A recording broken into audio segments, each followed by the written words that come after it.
Would you be the jerk for outright refusing to equally split a restaurant bill? We'll get into that in a bit, but first, am I the jerk for telling my boyfriend he can't go on his friend's bachelor trip? I, 24-year-old female, have been dating my boyfriend, 25-year-old male, for almost 3 years and lived together for 2. We've been to 2 weddings together, and both have been friends of his from college that I've never met before. I was happy to go because I'm his partner, and I love to meet people that have been a part of his life. This year, he's a groomsman in 2 weddings, and I have one of my college best friend's weddings. My friend's wedding is this June, and we've been RSVP'd since February. Yesterday, my boyfriend found out that one of the bachelor parties for his buddy is the same weekend of my friend's wedding. I told him that he wouldn't be able to go because we have my friend's wedding. He told me that he has never met her and he wasn't going to miss his buddy's bachelor party for a random wedding. I told him that if we hadn't already RSVP'd for him, then things would be different. I'm very traditional when it comes to commitments on formal events. Now he's arguing that I'm not his mother and I don't make decisions for him. All I want is for my boyfriend to attend the wedding with me because we already committed to it before we knew about the bachelor's party. But now I'm wondering if I'm being a jerk. So, am I the jerk? Honestly, I think this is more of a personal problem for OP, and I think OP kind of is the jerk. It's really unfortunate that the things overlapped, but this is a friend of his that he's a groomsman for, and he doesn't want to miss that bachelor trip versus attending a wedding that he has no relation to whatsoever. If you can't understand that and stomach going to that event alone, I think that does make OP the jerk. What do you guys think? Do you agree? Also, hi, I'm Steven, and if you guys enjoy getting to decide whether or not all of these people are jerks, why not hit those like and subscribe buttons down below? This next story is, am I the jerk for missing my daughter's ballet recital to go see my son's play? So I have a daughter Carmen, 10, with my ex Lisa, and a son, stepson actually, Luke, 18, with my wife Sadie. I broke up with Lisa when my daughter was born because she was having affairs behind my back. Luke's father has been absent from his life, and I've taken care of him since he was 10. Carmen's very into ballet, and the club she's in holds mini recitals once a month and a big recital once a year.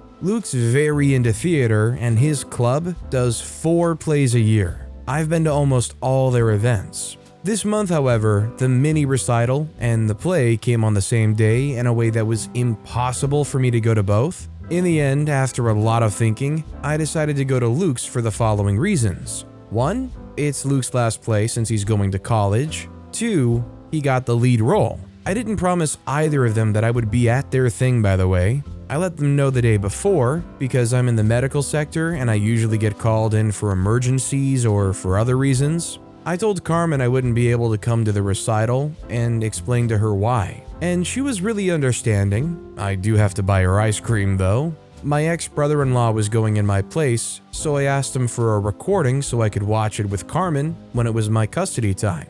After the play was done, my ex called me and told me I was a jerk for skipping my daughter's event for someone else's kid. She got my mom into this and she's telling me the same thing. I don't think what I did was wrong, but just to make sure, am I the jerk for missing my daughter's ballet recital to go see my son's play? I think OP's definitely not the jerk here. I think they tried to prioritize what made sense the most. With Carmen, she's younger and her events happen more often, and there's going to be a next time. Like OP said, apparently it's Luke's last play in a lead role. You can't blame him for that, right? Our next story is, am I the jerk for taking the vegetables off my kids' burgers? I, 39-year-old female, have 3 kids, 6-year-old female, 9-year-old male, and 12-year-old female. My husband, 40-year-old male, and I decided a few days ago to take the kids to our local restaurant as a treat because we don't do that often. My husband is a bit of a health nut and is very restrictive of the foods my kids eat, which is the main source of our arguments.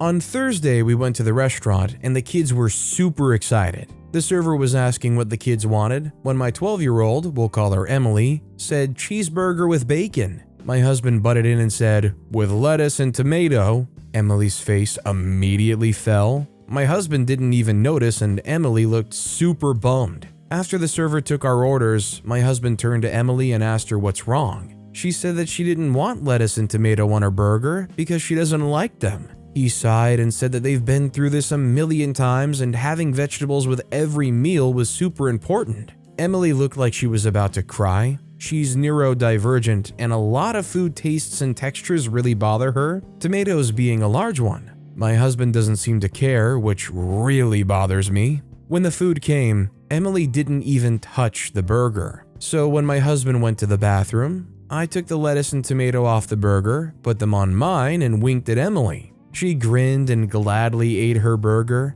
My husband didn't say anything about it until that night. He told me that taking the vegetables off was a violation of his trust because he was just looking out for our daughter. I told him that it was just one meal and not having vegetables once wasn't a big deal. He said that those vegetables were very important. I left the room and have been talking to him as little as possible. So Reddit, am I the jerk for taking the vegetables off my daughter's burger? I think I might be the jerk because it's just lettuce and tomato, and my kids having vegetables is really important to my husband, but I feel like he was being super controlling, and I never want to see my child upset. I don't think OP's being the jerk here. I think they're definitely being good parents. I actually do agree with the husband that almost every main meal you should have some vegetables with it. That said, once in a while, if you go out to a local restaurant as a treat, indulge a little bit. You don't have to have that lettuce and tomato. I myself recently have been trying to eat way better, but I still, even about once a week, have a day where I set aside and I'm like, I'm just gonna have whatever I want.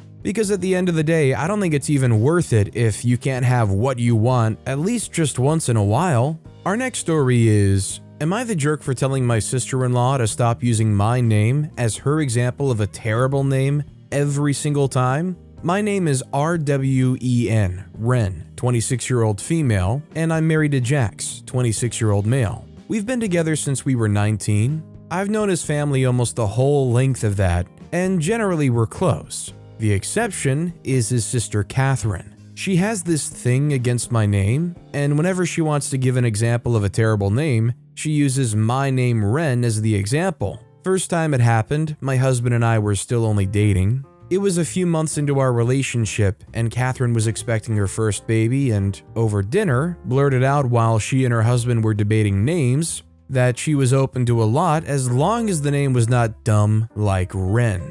My husband and his parents called her out. She dismissed them. Then, after her oldest child arrived and he had no name because she and her husband couldn't agree and they were arguing over it, and she said she didn't want her child to have a stupid non-name like Ren, my husband, still boyfriend then, told her that she could find a different name to use, but he would not let her keep disrespecting my name like that. She told him I would surely agree with her, and I chimed in and said, actually, I always loved my name. She was speechless and said fine, but she wanted a normal name, not something cooler or edgier or different. And my husband was like, that's not for us to decide, but Ren doesn't need to come into it. She did get better at it, but she still does do it on occasion, and I've noticed only when my husband is not around. I know she doesn't like our child's name, which is fine. She doesn't ever say anything. But Ren is still always used as her example of a terrible name or a name that should never be used. She simply doesn't talk about it as much. Then, last Saturday, we were at my husband's parents' house. I was with my child, and Catherine was trying to settle her two younger kids. Another family member came in, someone I don't know so well, and they were talking, and the family member was asking for advice on naming the baby she was expecting. And Catherine yet again used Ren as an example of a terrible name. Only this time she went a little harder on her hate for the name, and she said it was ridiculous, a non-name, and parents should have their kids taken away for ruining their kids. I stepped in and told her she hates my name. I get it, but she needs to stop using my name as her example for bad names every time. That I still love my name and I don't want to hear her diss it, and that I didn't want to hear her diss my parents by saying something like she just had. The cousin was shocked that Catherine did that and left. Catherine told me I couldn't police her thoughts or words and I was being incredibly entitled, telling her what she can and cannot say. My husband heard her yelling and came in and said we should leave. He told Catherine she went too far. She still says I was the one who way overstepped. Am I the jerk? To be honest, I don't know why OP has entertained Catherine for as long as they have. Clearly, Catherine does not respect OP in any way, because if you did, you wouldn't talk bad about their names so blatantly and so rudely. Like, you literally just have to not even give a crap what anybody even mildly thinks to be like that. Our next story is, would I be the jerk for selling my friend's Taylor Swift ticket? Alright, before I get roasted for the title, listen.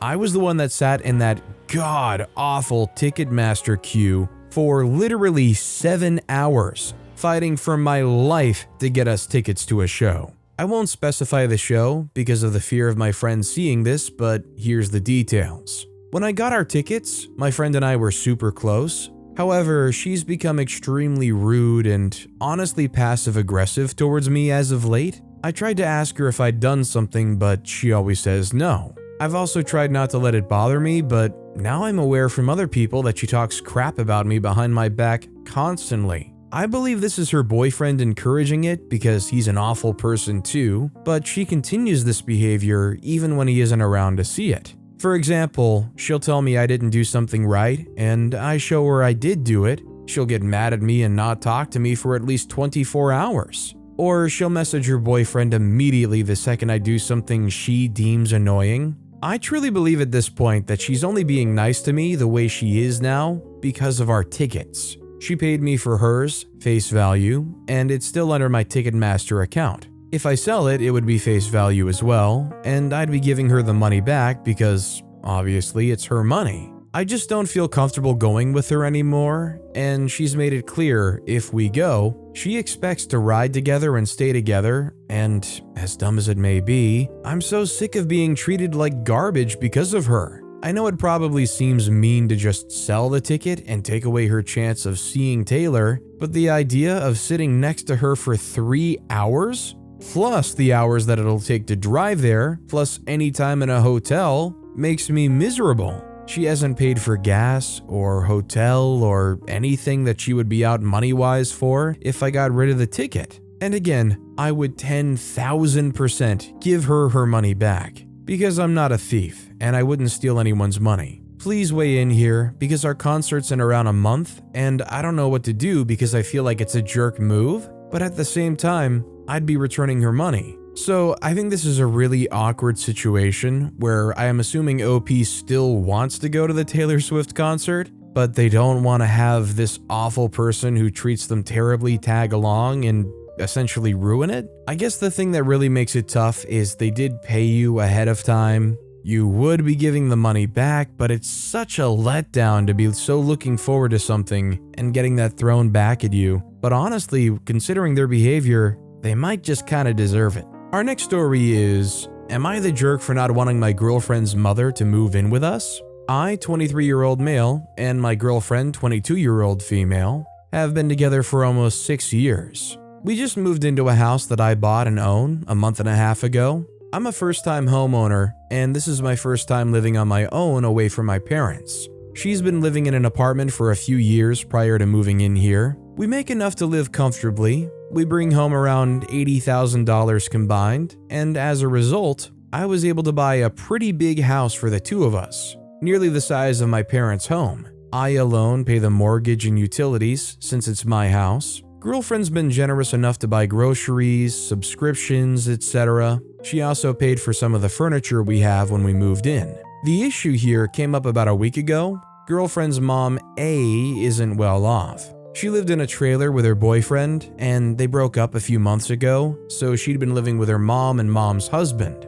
A's mom died a couple of weeks ago from cancer, and now her mom's husband is kicking her out. She has the possibility of living with my girlfriend's sister and her boyfriend, who live with the boyfriend's parents, but A's been insistent on moving in with us. I am firmly against this. It's my house, I'm very much enjoying living on my own, and honestly, I don't want anyone else here. It's not my fault that her mom hasn't done anything to improve her financial situation, and I shouldn't be forced to endure her consequences of her actions. The fact that, to my knowledge, she isn't even looking at apartments, other trailers in that area, or a job just shows me that she intends to move in here and stay here. I can tell my girlfriend doesn't want that either, but wants to cave and ask me to allow it, though she's been avoiding the subject directly with me, given the uncomfortable situation she's understandably in. I love her to death, but she's a massive pushover when it comes to her mom.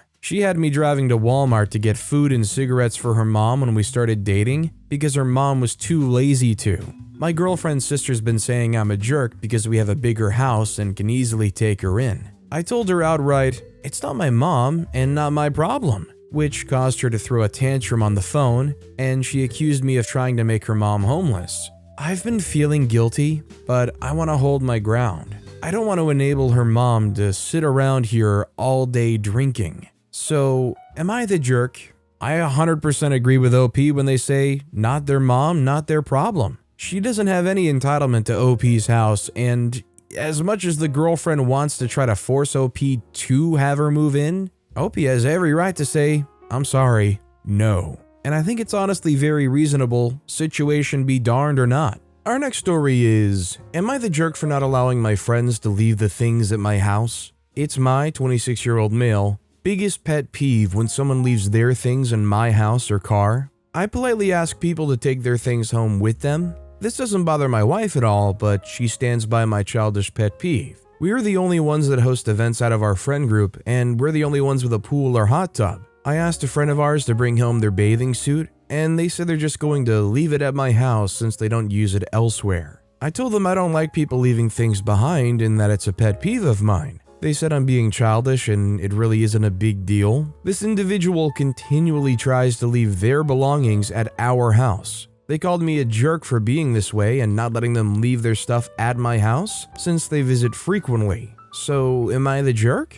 My question is, how hard is it to just bring a swimsuit? I mean, God forbid, just have like a little backpack you bring if you've got to. What they should do is in their home, set aside a quick little travel pack with the essentials in it, that when they want to go over, they can just grab and go essentially, not clutter up somebody else's house. This next story is, am I the jerk for telling my parents that if they want to use my room as a guest room, I can move out? My parents are having people from their home country come for a visit. They've told me that for the 4 weeks that the guests are here, I was to vacate my room and sleep in the basement on an inflatable mattress. I, female 26, have only been living with them because they insist. I have a job and I've been working and saving money since I was 16. I didn't need their help to pay for college, and I pay them rent for my room as well as buying groceries and helping out around the house. I told them that if they wanted a guest, then I could move out. There's several condo developments in my area that have units ready for immediate possession, and I have almost enough to buy one outright. I have no debt thanks to living at home for the last 4 years. They say that I'm being ungrateful and argumentative. I just don't think it's very fair to kick me out of a room I pay for nearly a month. They didn't even offer me the choice to not pay for the month I don't have my room. Yeah, I think this is honestly one of those situations where OP just has to kind of look inwardly and realize it probably is time to fly the coop anyways. I mean, you don't have to if you're completely fine with it, but at 26, I think that's more than plenty of enough of an age for you to feel plenty comfortable moving out if it makes a lot of sense for you. Our next story is, am I the jerk for refusing to delete a picture of me off Instagram that has my ex's dog in it? I have this Instagram post that I made nearly 2 years ago now of just me and a dog that happens to be my ex's. I think that it's actually a really good picture of me and I don't want to take it down, but have gotten contacted twice now from them, basically saying that it bothers her that I still have a picture with her dog posted. I've asked multiple people about this, and no one else really thinks that it's that big of a deal, but I want to make sure I'm not getting biased answers. The post also has no correlation to her other than it being her dog. She's not tagged, she's not in the post, her comments aren't on the post. To most people, it's just me and a random dog. 100% OP's not the jerk here. It would be one thing if, like, it's a picture of you and maybe their parents or maybe their kids. But just with a random dog, it doesn't matter. There's no correlation or assumption to be made from that. Our next story is, am I the jerk for not allowing my nieces to attend my adults-only birthday party? So I'm, 36-year-old male, having a birthday party at an entertainment center this summer. They've got arcade games, bumper cars, food, bowling, etc. I made a single Facebook invite and sent it out to everyone, including family. In the invite, I said people are welcome to bring a significant other, but to please keep the party for adults only. I don't have kids, and I do just fine with them, but I thought it would be nice to have just adults around. More chill, easier to talk with everyone, less food to provide, etc. For those with younger kids, I figured they could make sitter arrangements or not come. No pressure, no big deal. Well, my sister, 39-year-old female, and brother-in-law, 40-year-old male, were furious that I didn't make an exception for my twin nieces, 4-year-old female. I told them I was sorry, but I'd look like a huge hypocritical jerk if I broke the adults-only rule for my own family. I offered a private family separate get-together so the twins could be included in my birthday celebration in a different way. But they're still mad and said I should have made an exception for family. Ultimately, I was told I don't understand where they're coming from because I don't have kids. Am I the jerk for not making an exception for my nieces to come to my adults-only birthday party? If you're throwing a party and you say it's adult-only,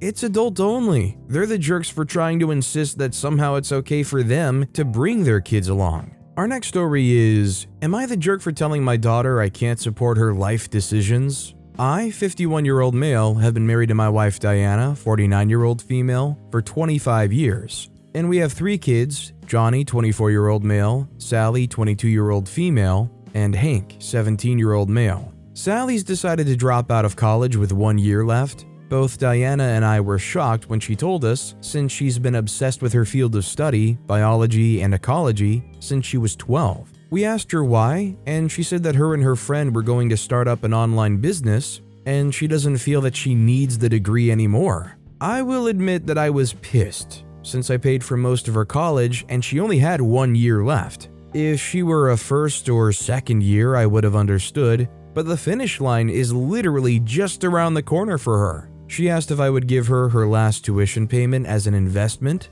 Important to note here is that my wife and I have been putting aside money for college for our kids since we decided to have them, and made sure that they knew we'd help them pay their way through college. I flat out told her no, that the money was for college and that's what the agreement was for when she got into college. I do not support this decision, and I will not let her throw away the past 3 years for something like this. My wife agrees with me on this and has been trying to persuade Sally to change her mind for the past few weeks. Sally thinks that we're being unfair and that we're reneging on our promise, and we're jerks for not supporting her. Are we? Honestly, I'm of the opinion that even if you don't necessarily like the college that much, if you've gotten that far into it, you might as well finish it just to have that for the rest of your life. I just really find it hard to support anybody who quits after being so close to the finish line. And definitely I agree with OP that the money was meant for college. It's not meant for a small investment loan.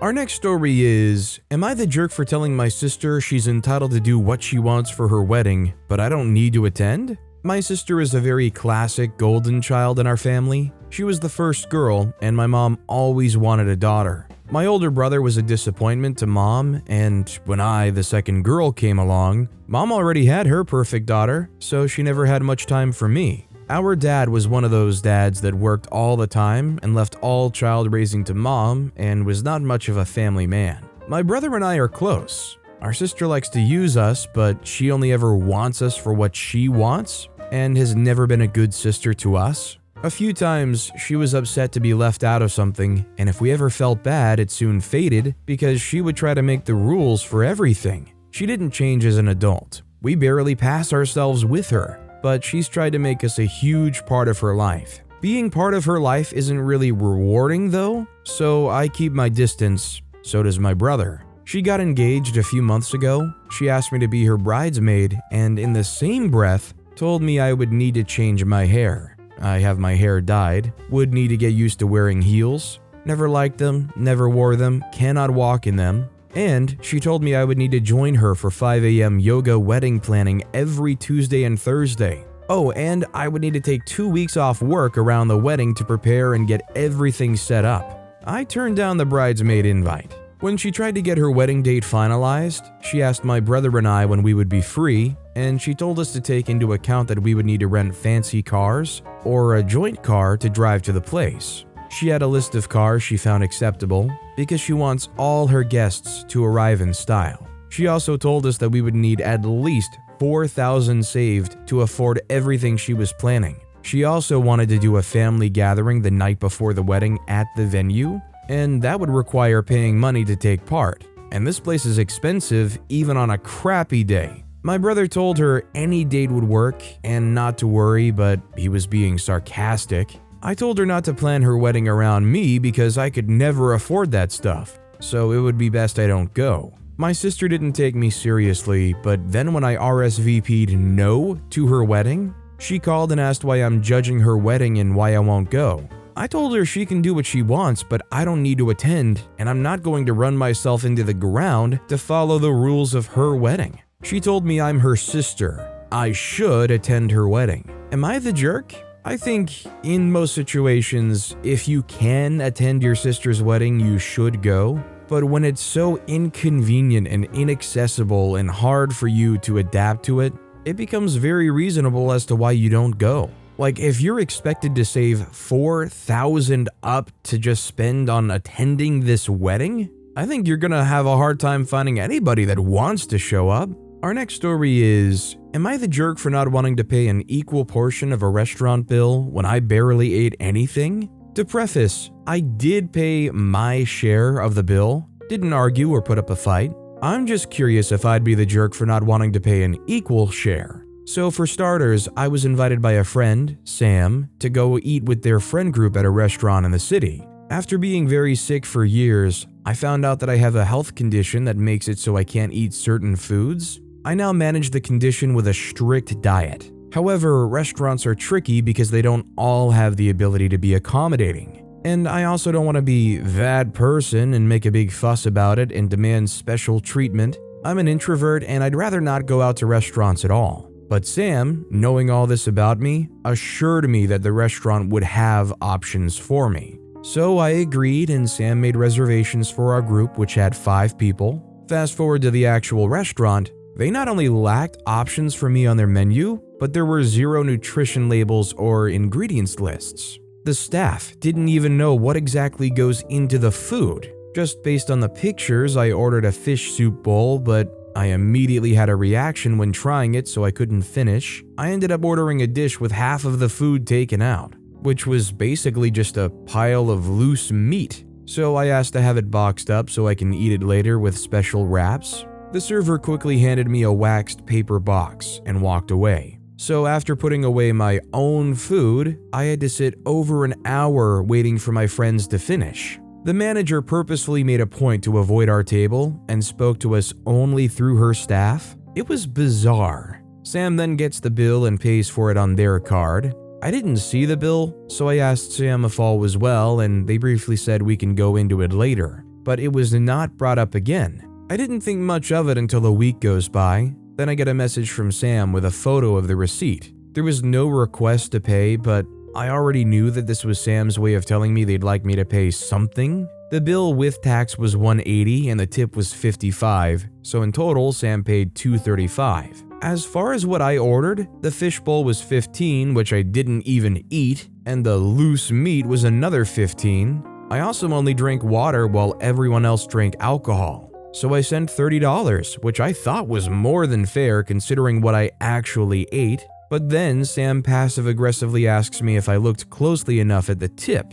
Keep in mind, there were 5 of us, so clearly Sam wanted us to split it evenly. I sent another $20, making my contribution $50. And now things are weird and awkward. I don't like fighting over money with friends and family, so I personally feel like it's best that I decline any future invitations from Sam to eat at restaurants I'm unfamiliar with. If I had taken issue with paying an equal portion of the bill, would I be the jerk here? I think OP's definitely not the jerk, and I think it's a bit weird that they went ahead and just paid it without ever mentioning anything, and then after the fact hitting OP up with just a picture of the bill. Doesn't ask for any amount, doesn't say cover what you cost and your share of the tip, just sends a picture and hopes, I don't know, you're gonna pay for half of it or a good chunk of it or something. I mean, to me, it sounds like they were actually fishing and hoping that OP would send a little bit more than just their portion of the food and 1/5 of the tip. In fact, considering what OP sent, they already got way more than their fair share from OP. But with that being said, that's all the time we have for today. Now, if you want to hear another absolutely crazy Am I the Jerk Here story, check out that video on the left. Or if you missed my latest video, check out that video on the right. That said, I'll see you all next time with some more stories.